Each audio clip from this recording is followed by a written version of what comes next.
The other day I wanted to make a peach and cherry pie because it's summer and that's the sort of thing pie makers do this time of year. So I went looking for my cherry pitter, which I hadn't seen since probably last cherry season. I looked everywhere for that thing, and when I realized it had been abducted, I went online and I started looking at some DIY YouTube videos about novel ways to pit cherries. Young people today call these helpful tips and tricks hacks. Little public service message there in case you're struggling to keep up with hipster language like me. Turns out the most popular DIY pitting option involves a plain narrow neck bottle and a chopstick. You put the cherry on the bottle, press down with the chopstick, and out pops the pit. At least that's the way it happens in all the videos. Only when I did it, my pits didn't actually pop out. They played hide and seek. I kept missing the pits, which really made me miss my actual cherry pitter, so I decided to improvise and try the He-Man version of the hack. And when that didn't work out so well, the if I had a hammer version.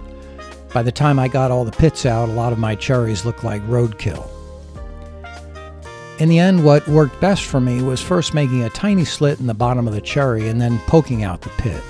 I had about an 85% success rate that way, so I'm hoping that whoever took my cherry pitter returns it. Getting back to the pie in question, Bev and I drove out to our favorite produce stand, which is always a great way for a food writer to pretend he's working when he's really not. I feel like a kid on Christmas morning when I go to markets like this.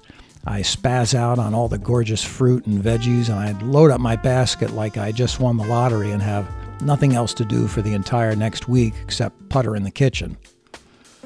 The peaches are fabulous right now, of course. I picked out half a dozen of the ripest ones I could find and a pint of deep red cherries, and when we got home I made a crust, blanched and peeled the peaches, then mixed up the fruit, the cornstarch, sugar, lemon, etc. You can stop scribbling because I've included the recipe or the link to the recipe below this video. I added a top crust, crimped the edge with my big pastry fork, and painted the top with heavy cream. I like to dilute the heavy cream with a spoonful of water so the glaze isn't too thick and it glides on smoothly. Then I sugared and baked the pie about 50 minutes at 375 until it was golden brown and the juices were bubbly thick. We invited my sister Joanne and her husband Dean over for dinner, so we had someone to share the pie with. I have to be extra nice to them because they grow blueberries and I don't, so I gave them really big pieces. They like that, and the ice cream didn't hurt either. Now I hope you'll go bake a pie too, maybe one just like this. If that scares you because you're afraid of the crust, please don't be. I have a couple of resources at the Pie Academy that will turn you into a real pie-making dynamo. My ebook, Pie Zero to Pie Hero, and my video course, the No More Tears Pie Pastry course. I hope you'll check them out because I think they'll really help. Take care.